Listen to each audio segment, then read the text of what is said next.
Scene scene ఉంటాడు ఇక్కడ scene బాలముకుందని ఇప్పుడు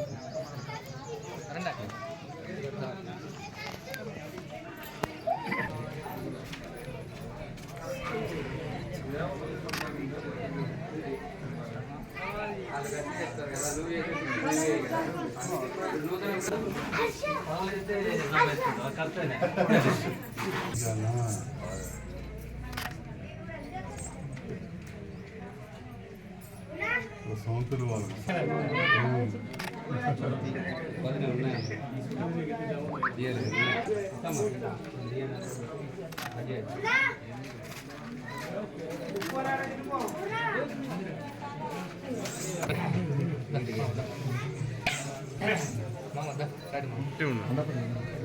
దూరం ఉండు మరి దూరం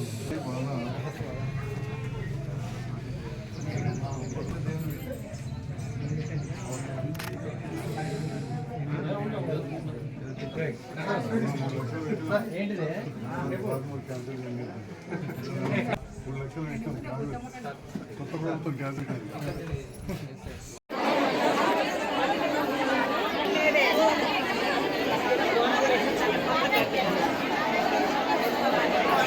మండలంలోని పుల్లపేట గ్రామంలో లోకమాత పోచమ్మ తల్లి విగ్రహ ప్రతిష్టాపన కార్యక్రమానికి విచ్చేసినటువంటి గౌరవ పెద్దలు మరి గుళ్ళపేట గ్రామాన్ని అన్ని రకాలుగా 10 సంవత్సరాలతో పాటు ఇప్పుడు కూడా మళ్ళీ అభివృద్ధి పథంలో నిలుపుతున్నటువంటి శాసనసభ్యులు సంజయ్ అన్న గారికి, మొన్ననే పదవి విరమణ పొందిన సర్పంచ్ తిరుపతి గారికి, ఎంపీ సురేందర్ రెడ్డి గారికి, ఉద్యమ నాయకులు రాజిరెడ్డి గారికి, ఉప సర్పంచ్ గారికి, ఇక్కడ ఈ యొక్క కార్యక్రమాన్ని మరి ఇంత ఘనంగా నిర్వహించడంలో ప్రముఖ పాత్ర వహించినటువంటి ఈ గ్రామ పెద్దలందరికీ ప్రతి ఒక్కరికి కూడా పేరు పేరున నమస్కరిస్తూ, మరి ప్రతి గ్రామంలో పోచమ్మ తల్లి ఉంటుంది. ఏ శుభకార్యం చేసుకున్నా 33 దేవుళ్ళ కంటే ముందు పోచమ్మ తల్లికి పూజించిన తర్వాతనే ఏ శుభకార్యమైన ప్రారంభిస్తారు.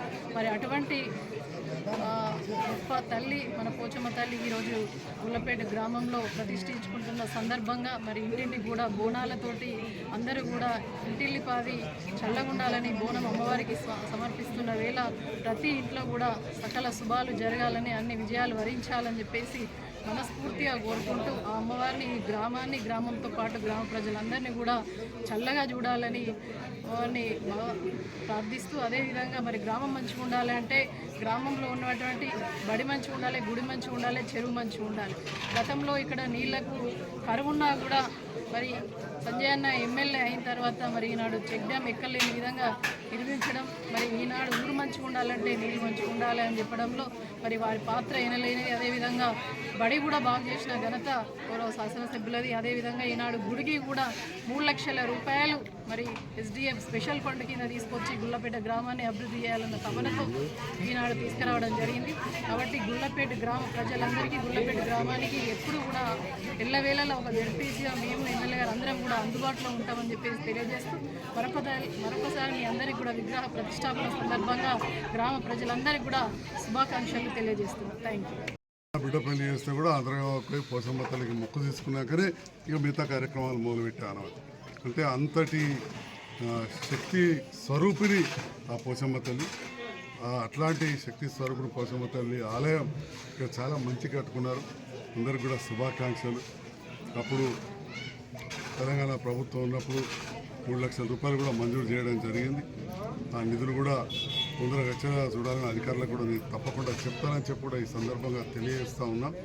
మరి అదేవిధంగా గుళ్ళపేట గ్రామానికి ఆయుపట్టుగా చెక్ డ్యామ్ కావచ్చు, నీళ్ళు లేనందుకు కొన్ని రోడ్స్, స్కూల్ బిల్డింగ్లు, కుల సంఘాలకు ఇవన్నీ కూడా నిధులు ఇవ్వడం జరిగింది.